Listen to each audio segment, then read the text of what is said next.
Salut chers frères et sœurs, salut à tous les amis de la Côte d'Ivoire. Le 31 octobre 2020 est passé. Les élections en Côte d'Ivoire se sont déroulées. Cette opposition réunie en une coalition, cette coalition de dupes, cette coalition des gens remplis de haine, cette coalition des gens méchants, avait souhaité de tous les vœux l'apocalypse sur la Côte d'Ivoire. Ils n'ont désigné sous aucun moyen. Quand on a vu, quand on sait les moyens humains, matériels et financiers mis en œuvre pour pouvoir faire du mal à la Côte d'Ivoire, à la mère patrie, j'ai dit que c'est triste. C'est triste quand des soi-disant responsables se comportent de la sorte. Les institutions de la République ont garanti aux Ivoiriens le vote.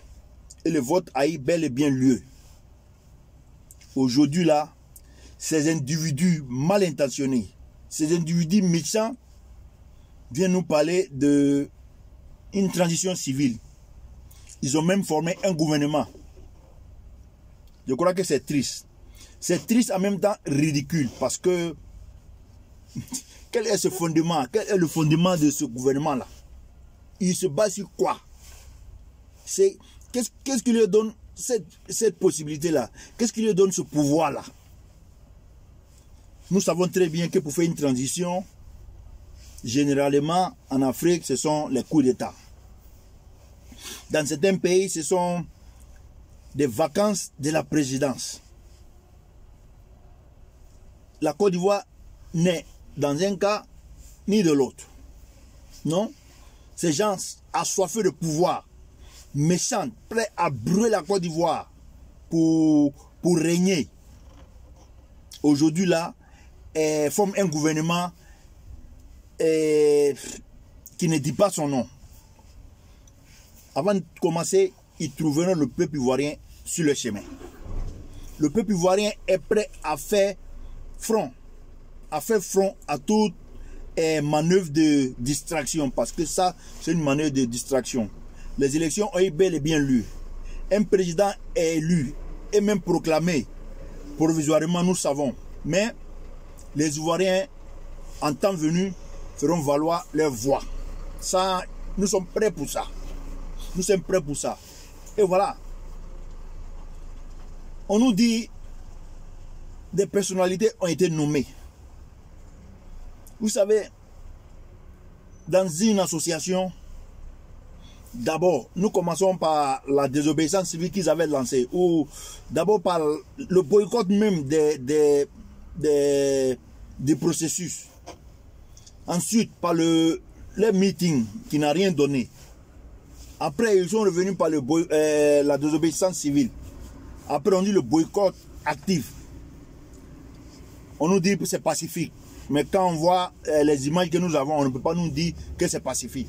Après, on appelle les gens à empêcher de toutes les manières, de toutes les formes, la circulation des biens, des personnes et des vivres. Ça veut dire qu'on est prêt à brûler le pays parce qu'on veut gérer. Et comme j'ai dit, parmi eux, vous savez, dans une association, au moins, quand on se trompe, soyons honnêtes de reconnaître qu'on se trompé. Il y a des va-t-en-guerre, il y a des inconscients, il y a des aveugles. Mais parmi eux, il n'y a pas un qui va se lever pour dire, mes chers camarades, je crois que le chemin que nous sommes en train de mener là n'est pas bon. Il n'y a pas un qui a pu aviser de cela. Tout le monde entier voit qu'ils sont en train de se tromper. Je crois que quand on se trompe de combat, quand on se trompe de chemin, il faut un temps soit peu s'arrêter et voir où on est quitté, ensuite regarder là où on va. Mais ces gens-là, ils n'ont aucun remords malgré tous les morts. Ils n'ont aucun remords malgré la destruction, autant de destruction dans leur propre pays, sur leur propre territoire. Je dis qu'il faut savoir faire la part des choses. Ces gens-là sont tout simplement des méchants, des sorciers. On dit la jalousie, quand ils s'organisent, ça devient la sorcellerie. Aujourd'hui, nous avons un président qui est en train d'être élu. Vous avez décidé de boycotter les élections. Vous n'êtes pas allé. Et aujourd'hui, des Ivoiriens ont pris leurs responsabilités. Vraiment, leur courage, aller voter. Et aujourd'hui, on vient nous dire que cela, c'est rien. Parce que vous voulez gérer le pays là. Quand on veut gérer le pays, on va présenter un programme au peuple. On va séduire le peuple. On ne peut pas écarter tout. Et puis voilà, nous, on est là à informer un soi-disant gouvernement de transition. Vous allez passer où? Vous allez passer où? Vous comptez sur quoi? Il compte sur quoi? Ce que vous avez là, Alassane Ouattara a son 10. Sur ce que vous comptez là, Alassane Ouattara a son 10, même plus. Vous comptez sur la force, Alassane Ouattara a son 10. Vous comptez sur le pouvoir, Alassane Ouattara a plus de pouvoir que vous. Vous comptez sur la population, Alassane Ouattara a plus de militants que vous. Vous comptez sur des intellectuels. Au RHDP, il y a des intellectuels. Je ne veux pas dire qu'il y a plus d'intellectuels que vous, mais il y a des intellectuels. Vous avez vu la gestion de la Côte d'Ivoire depuis l'avènement de M. Ouattara au pays. Vous avez vu. Ça veut dire qu'il y a une équipe. M. Ouattara compte sur une équipe. M. Ouattara a des gens derrière lui. Mais pour qui vous prenez là? Pour qui? Vous venez, vous participez aux élections, et c'est vous qui voulez former un gouvernement. Le peuple ivoirien, c'est seulement vous. Vous allez trouver le peuple ivoirien sur votre chemin. Vous allez trouver le peuple ivoirien sur votre chemin. Ne vous détrompez pas. M. Ouattara, durant un certain temps, on se connaît dans ce pays-là. On se connaît.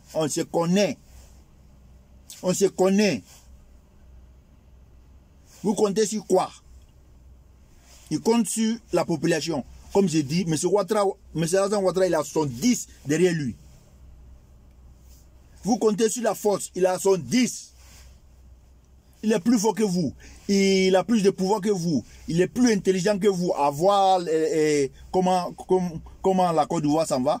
M. Ouattara toujours appelle à l'apaisement. Il est plus intelligent que vous. Ça, il n'y a pas à douter. Il a le pouvoir avec lui. Il a la force avec lui. Mais alors, vous comptez sur quoi? Comme on ne peut pas accéder au pouvoir, donc il faut tout brûler. Je crois que cette politique-là ne marchera pas. Et c'est la politique de l'opposition aujourd'hui qui dit on sait qu'on va pas gérer parce qu'ils savent la voie qu'ils sont en train de prendre là, ils ne peuvent pas gagner. Ils ont commencé à perdre depuis le début. Jusqu'à la fin, ils vont perdre. Mais comme ils voient, ils n'ont aucune possibilité de s'en sortir, aucune possibilité de gérer le pays, donc il faut brûler. La jeunesse ivoirienne dans son ensemble dit que non. Le peuple ivoirien n'acceptera pas de brûler la Côte d'Ivoire. Parce que vous, des hommes politiques, veulent rester au pouvoir. On a vu la formation, la liste de vos... Bon, je ne vais pas trop rentrer dans ce détail-là parce que ça, c'est un non fait. Un non fait. Je dis qu'il faut qu'on se respecte dans ce pays-là. On se connaît. Ce sur quoi vous comptez là, M. Ouattara a son 20 même, a son 100. Donc, bas la terre. Parce que on a vu que dans les actions de M. Ouattara, c'est parce qu'il ne veut pas brûler le pays, comme vous voulez le faire. Comme vous voulez le faire. Pour vous, comme vous n'êtes pas au pouvoir, il faut qu'on brûle. On a des témoignages, on a des vidéos, on a des événements, on a des faits qui sont là pour établir la vérité. Je crois qu'au moment venu, ces faits-là sortiront. Les Ivoiriens ne sont pas dupes. Le peuple ivoirien a mûri. C'est vrai, il y a quelques-uns qui n'ont pas encore compris. Il y a quelques-uns qui s'adonnent à ces actes-là. Mais je dis que l'Ivoirien, dans son ensemble, ne veut plus de palabres, ne veut plus de guerre. Voilà pourquoi la plus grande majorité des Ivoiriens se tranquillisent. Sinon, vous n'avez pas le monopole de la violence. Vous n'avez pas cela. Les Ivoiriens aujourd'hui aspirent à une chose, la stabilité et la paix que leur a donné M. Ouattara. il a été proclamé président élu, c'est provisoire.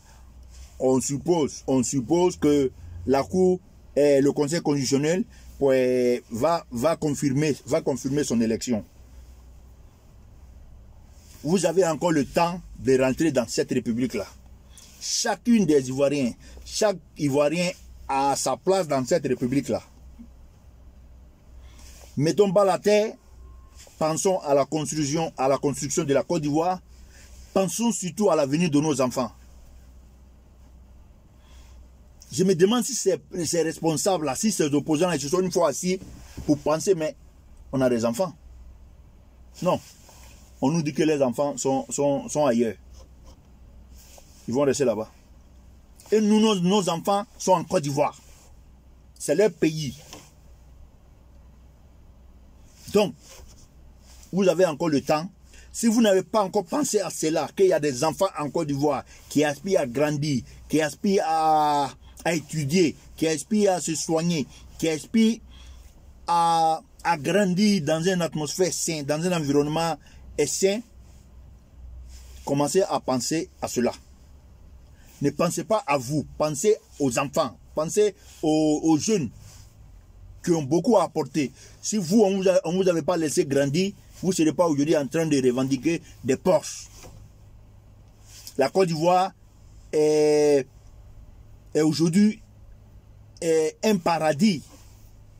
Nous qui avons la chance de sortir, nous attendons ce que les gens pensent de la Côte d'Ivoire aujourd'hui.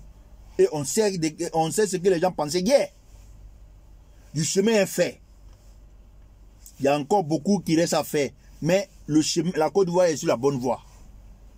Pensons à l'avenir du pays, pensons à nos enfants, parce que c'est pour eux que nous nous battons. Vos parents se sont battus pour vous. J'espère que vous avez en tête de vous battre pour vos enfants. On le comprend, on nous a dit que tous vos enfants sont ailleurs. Vraiment, dans cette république-là, chacun a sa place. Mais il faut savoir apporter à la Côte d'Ivoire. Monsieur Ouattara que je connais là, il n'a pas encore été programmé définitivement, il n'a pas encore été désigné ou il n'a pas encore été investi, mais à l'allure que nous allons, c'est sûr qu'il sera le prochain président de la Côte d'Ivoire. Et c'est nous avait dit autre chose. Quand cela n'a pas marché, on s'assoit et on regarde, on dit notre lutte, nous menons, le chemin que nous prenons là n'est pas bon.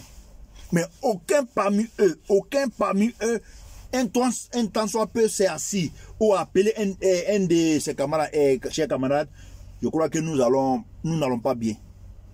Quand on ne va pas bien, quand on ne prend pas un beau chemin, on a encore le temps de rebousser chemin. On a encore le temps de se retourner, de rentrer dans la République. C'est ce qu'on dit. Mais non, ils vont droit dans le mur, ils veulent envoyer le peuple droit dans le mur et aucun parmi eux, tellement ils sont ingrats, méchants, haineux. Ils vont droit dans le mur, ils sont en train d'emprunter le mauvais chemin. Mais il n'y a pas quelqu'un parmi eux qui va s'asseoir, qui va penser pour dire, hey, je crois qu'on s'est trompé de combat, revenons en arrière. Aucun, même le vieux le Bédier. Je crois que lui, à son âge là, il ne devait pas être en train de participer à des mouvements de déstabilisation de la Côte d'Ivoire. Parce que tout simplement, il veut être président. Et on nous dit aujourd'hui qu'en 2015, c'est Henri Konan Bédier a fait M. Ouattara président. C'est vrai. Il a appelé les Ivoiriens à appuyer M. Ouattara. Mais souvenez-vous qu'en 2015, Bédier ne pouvait pas être président. La constitution ne permettait pas à Bédier de se présenter en 2015, puisque l'âge limite, il y avait un âge limite dans l'ancienne constitution, qui était de 75 ans. Quand Bédier a soutenu Alassane Ouattara, parce qu'il ne pouvait pas se présenter. C'est pourquoi il oblige, ou il ne bouge pas, il fait une manigance. La politique, nous savons que c'est des jeux d'intérêt. Bédier amène Alassane Ouattara à changer la constitution. Et la constitution, du coup, fait sauter le barrage de l'âge. Voilà ce qui permet à Bédié d'être à nouveau, d'avoir à nouveau la possibilité d'être candidat. Bédié ne l'a pas fait parce qu'il aime la Côte d'Ivoire. Bédié ne l'a pas fait parce qu'il aime Alassane Ouattara. Il avait dit que c'était son dernier combat. Mais du coup, quand la constitution a été votée, il a demandé à Alassane Ouattara de lui faire la passe. Comme si c'était un jeu. C'est pas le pouvoir en Côte d'Ivoire ne s'offre pas. Il faut aller séduire les Ivoiriens qui ont mûri. Donc voilà comment Bédié soutient la candidature de M. Ouattara en 2015. C'est pas parce qu'il aime la Côte d'Ivoire, c'est pas parce qu'il aime M. Ouattara. C'est parce qu'en 2015, Bédié ne pouvait pas être candidat. Vous avez vu, ça a duré combien de temps? Quand la nouvelle constitution a été votée là, ça a duré combien de temps? Parce que lui, c'est vrai, des gens se plaignaient parce que Alassane Ouattara, avant de prendre des décisions, il allait toujours consulter Henri Konan Bédié. Et on se rappelle qu'il partait chaque fois à Daoukro pour dire je vais consulter mon grand frère. Et des Ivoiriens, nous, on n'était pas contents. Parce que ce n'est pas Henri Konan Bédié qui était le président. C'est vrai, comme on le dit, il a appelé ses militants à voter M. Ouattara. Mais voilà pourquoi il appelle ses militants à voter M. Ouattara. Et en ce moment, il y avait les Jean-Yves Billon, les Amara qui s'étaient positionnés pour gérer le PDCI. Et Bédié les a balayés tous parce qu'il savait, il pensait, il se disait, il avait son programme en tête. Je vais soutenir Ouattara. Et quand on va finir la changer la constitution, on va faire sauter le barème des âges là. En 2020, je peux me présenter. Voilà pourquoi Bédié a soutenu Ouattara. Et quand Ouattara n'était pas prêt pour cette décision-là, parce que Ouattara a dit retirons-nous. Et Bédié n'a pas consommé cela parce que lui voulait encore être président. Voilà pourquoi, voilà palabre entre Bédié et Blou Alassane Ouattara. Ça veut dire que ces individus-là, en 2015, en soutenant M. Ouattara, ils ne pensaient qu'à lui. Ils ne pensaient qu'à lui. Ils ne pensaient même pas à cette génération-là, cette nouvelle génération qui est derrière lui. Jean-Yves Billon. Hein? Et si Amara. On se rappelle qu'en 2015, Bédié a balayé les candidats du réveil de la main. Aujourd'hui, là, on ne vient pas nous dire que Bédié a fait de M. Alassane Ouattara un président. Il a fait en attendant son tour. Je crois qu'aujourd'hui, soyons sérieux, Bédié n'est pas en mesure de gérer la Côte d'Ivoire. Ni physiquement, ni mentalement, ni vraiment... Il est arrivé, il est vieux. Il est vieux. Et nous sommes d'accord avec ça. Il n'a même pas été capable de descendre de sa voiture de commandement au stade de Faubourg. On l'a vu, on a vu des photos où il avait de la peine à descendre. Et c'est pourquoi ça m'amène à penser, si Bédié avait accepté d'aller à ces élections-là, comment il allait battre la campagne-là? Comment? On vient nous dire non, que le président Henri Konan Bédié est en bonne santé. Oui, il est en bonne santé, mais quand on vieillit, c'est forcément des pertes de capacités. On perd des capacités. Ça, c'est évident, ici comme ailleurs. Henri Konan Bédié n'est pas un exemple aujourd'hui. Il devait être le sage. Il devait être celui-même chez qui on partait prendre conscience, comme le faisait M. Alassane Ouattara pendant leur alliance. Alassane Ouattara ne pouvait prendre aucune décision sans les consulter. Et Henri Konan Bédié, nous, on a commencé à se plaindre parce que le président de la République, c'était Alassane Ouattara. Ces gens-là qui sont là en train de tourner. Aujourd'hui là, comme on n'a pas fait la passe à Bédié, il est devenu opposant. Comme on n'a pas fait la passe à Soro Guillaume, il est devenu opposant. Comme on n'a pas fait la passe à Mabrito Akris, il est devenu opposant. Comme on n'a pas fait la passe à Nyamien Gona, il est devenu opposant. Comme on n'a pas fait la passe à Marcela Montano, il est devenu opposant. Comme on n'a pas fait la passe à Daniel Kabla Denkan, on est devenu opposant. On est devenu opposant. Et vous savez, dans cette opposition-là, quand vous rentrez, quand vous vaccinez avec les haines là, tu ne vomis que du venin. Et ces gens-là, ils sont remplis de venin. Ils sont remplis de haine. Quand quelqu'un est rempli de haine, il ne peut pas avancer. Il ne peut pas avancer. Il ne veut même pas le bonheur de son prochain. C'est ce que nous voyons. Quand on veut détruire la Côte d'Ivoire parce que on n'accède pas au pouvoir, j'ai dit qu'il y a un problème. Sur ce, je vais dire, vraiment, on va demander aux Ivoiriens de prier pour ces individus-là. Prier pour eux parce que le degré de haine fait qu'ils ne voient plus clair, ils sont plus lucides.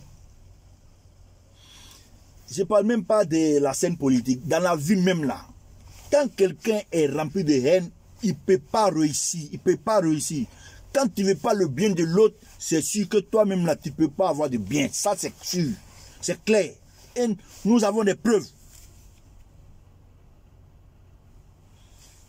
Prions Dieu. Prions ceux qui peuvent prier pour que ces gens-là soient un peu délivrés. Parce que le venin, la haine qu'ils ont en eux là, ça ne peut pas les permettre d'évoluer. Et quand ils n'évoluent pas, ils mettent la Côte d'Ivoire en retard. Parce qu'il faut compter avec eux. Ce sont nos frères. Ils seront toujours là en train de tourner. Nous on veut monter, ils sont là pour nous tirer vers le bas. Donc, prions pour eux pour qu'ils soient délivrés. Et voilà, on va penser sainement et on va pratiquer la politique sainement. Sinon, avec le degré de haine qu'ils ont là, et d'ailleurs, j'ai peur qu'entre eux-mêmes là, ils ne finissent par se manger. J'ai dit un jour dans l'une de mes vidéos, si Laurent Gbagbo jusqu'à présent n'est pas arrivé en Côte d'Ivoire, dans son clan même là, il y a des gens qui n'ont pas intérêt à ce que Laurent Gbagbo revienne en Côte d'Ivoire. À commencer par Simone Gbagbo, Afin N'Guessan. Tous ceux qui sont à côté là, qui étaient avec lui les derniers jours de son arrestation, Laurent Gbagbo leur a confié beaucoup d'argent. Laurent Gbagbo leur a confié beaucoup de responsabilités qu'ils ont trahi. Ils vont le regarder comment ils vont regarder Laurent Gbagbo quand il va revenir là? Comment? Donc ces gens-là, ils n'ont pas intérêt à ce que Laurent Gbagbo vienne. Sinon, un seul détail. Simone Gbagbo, c'est la femme de Laurent Gbagbo. 9 ans, ils ont été séparés. 9 ans. Et en prison à La Haye, Simone Gbagbo en prison en Côte d'Ivoire. Depuis que Laurent Gbagbo est sorti, presque tout le monde, en tout cas, certains ont fait des délégations pour aller le voir. Sa femme n'est pas allée le voir. Et on a écouté Laurent Gbagbo la fois dernière. Laurent Gbagbo, dans sa première intervention, depuis qu'il est en prison, depuis 9 ans, n'a pas mentionné le nom de Simone Gbagbo. Ça doit nous dire beaucoup de choses. Afin N'Guessan, on sait ce qu'Afin N'Guessan disait de Laurent Gbagbo. Et on sait ce que Laurent Gbagbo pense d'Afin N'Guessan. Parce que Laurent Gbagbo ne peut pas être le propriétaire, comme il le dit, du FPI. Et puis, en sachant très bien qu'Afin N'Guessan a présenté sa candidature sous la bannière du FPI, lui présente sa candidature sous la bannière de EDS. Mamadou Koulibaly, on sait ce qu'il disait de Laurent Gbagbo et de Simone Gbagbo. Et tout ça là, on sait ce qu'il pensait d'Henri Konan Bédié. Donc, cette association-là, cette coalition-là, prions pour eux. Prions que leur cœur soit un peu délivré. Leur esprit aussi. Tant que ces gens-là ne seront pas délivrés, tant que les gens-là ne vont pas déposer le bagage de la haine qu'ils ont en eux là, c'est difficile d'abord qu'ils puissent s'apporter à eux-mêmes avant d'apporter à la Côte d'Ivoire. Quand on dit qu'on doit apporter à la Côte d'Ivoire, c'est qu'on a apporté à soi-même d'abord. Ces individus-là, le degré de haine qu'ils ont en eux est incapable de leur faire comprendre qu'il y a quelque chose de bon à faire, que la Côte d'Ivoire est sur la bonne voie, que sans eux, la Côte d'Ivoire peut aller, que s'ils ne sont pas présidents, on peut être même chef de quartier et puis apporter quelque chose à son pays. J'ai dit que c'est mal compris. Ça, c'est rempli de haine. Déposez vos bagages de haine là. Chers Ivoiriens, ne nous trompons pas de combat. Notre combat là, c'est le développement de la Côte d'Ivoire. C'est la stabilité de la Côte d'Ivoire. C'est le bien-être de nos concitoyens. Le débat démocratique, c'est aussi le respect des institutions. Même quand on n'est pas d'accord, respectons nos institutions. Aujourd'hui, la Côte d'Ivoire a fait un bon pas. Vraiment, il faut le reconnaître. Il faut être fier d'être ivoirien. Il faut le reconnaître. Comme je dis, nous avons la chance de sortir, de côtoyer certaines personnes d'autres nationalités africaines et d'autres pays du monde. La Côte d'Ivoire aujourd'hui, la voix de la Côte d'Ivoire aujourd'hui est entendue. La Côte d'Ivoire est sur le bon chemin. Ne détruisons pas tout. Préservons nos acquis. C'est vrai, il y a beaucoup qui restent à paix. On a une jeune démocratie. Mais il faut nous aimer. Il faut nous aimer. Quand on ne s'aime pas, c'est difficile d'aimer le bonheur de son prochain. Quand on ne s'aime pas, c'est difficile de voir le bonheur de son prochain. Vraiment, sur ce, je vais dire, il y a beaucoup de choses à dire. Il y a eu beaucoup de dérives. L'opposition, votre chemin là, le chemin que vous avez pris là, c'est pas bon. Même si parmi vous, il n'y a pas quelqu'un qui le voit, le monde entier vous voit. Le monde entier sait que le chemin que vous êtes en train de prendre là n'est pas bon. Souvent, quand on se trompe de combat, quand on se trompe de chemin, on regarde derrière, on regarde devant, on dit voilà, je crois que je me suis trompé un peu là. Je recule pour prendre le bon chemin. Comme je dis, en Côte d'Ivoire, il y a la place pour tout le monde. Tous les Ivoiriens peuvent servir son pays. Tous les Ivoiriens peuvent servir la Côte d'Ivoire. On n'est pas obligé d'être à des postes de responsabilité. Seulement faire passer un bon message, c'est déjà contribuer au développement de son pays. Éduquer un enfant, c'est déjà contribuer au développement de son pays. Apportons notre pierre à la consolidation, à la construction d'abord, et à la consolidation de cette nouvelle démocratie, de ce nouveau pays-là. La Côte d'Ivoire a beaucoup de potentialités. La Côte d'Ivoire a beaucoup de ressources. La Côte d'Ivoire a des bras valides. Au moment où on va prendre des jeunes gens pour aller abattre des arbres, je crois que cette force-là pouvait servir pour travailler au champ. Pour travailler dans tous les secteurs. Nous avons besoin de bras valides. Aujourd'hui, là, on nous dit que la population ivoirienne est à 75% jeune. Mais donnons la possibilité et l'opportunité à ces jeunes-là de le démontrer, de travailler. La Côte d'Ivoire est sur le bon chemin. Soyons intelligents et soyons responsables. Cette opposition-là peut encore servir. On peut faire une opposition saine. Un opposant, ce n'est pas forcément de s'opposer à tout. Ce n'est pas forcément de combattre le pouvoir. Ce n'est pas forcément de remettre tout en cause. Je crois qu'en Côte d'Ivoire, il y a quelque chose de bon qui a été fait. C'est vrai, il y a beaucoup de choses qui restent à faire. Et ensemble, nous pouvons le faire. Quand je dis cela, ce n'est pas des messages de faiblesse.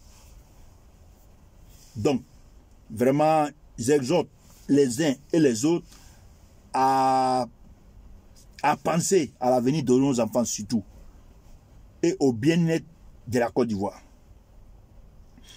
Chers amis, restez sereins. Le combat est long et dur, mais je crois que nous sommes sur la bonne voie.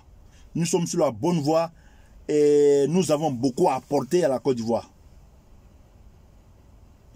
On a des informations, on a des idées, mais je dis, il faut apprendre à aimer son pays. Quand on aime son pays, là, il y a des actes qu'on ne va jamais poser. Donc, comme je dis, le combat est long, le combat est dur, c'est une lutte continue de recherche de stabilité, de paix. Je vais ici encore une fois appeler l'opposition à mettre pas la terre. Pardonnez. À rentrer dans les rangs. La Côte d'Ivoire a besoin de toutes ses filles et de tous ses fils. Donc, vraiment, comme je dis, restons forts, restons mobilisés et pensons à la consolidation de cette nouvelle démocratie-là. Dieu certainement va entendre nos prières et nos volontés. Je crois que la Côte d'Ivoire est allé pour être un grand pays.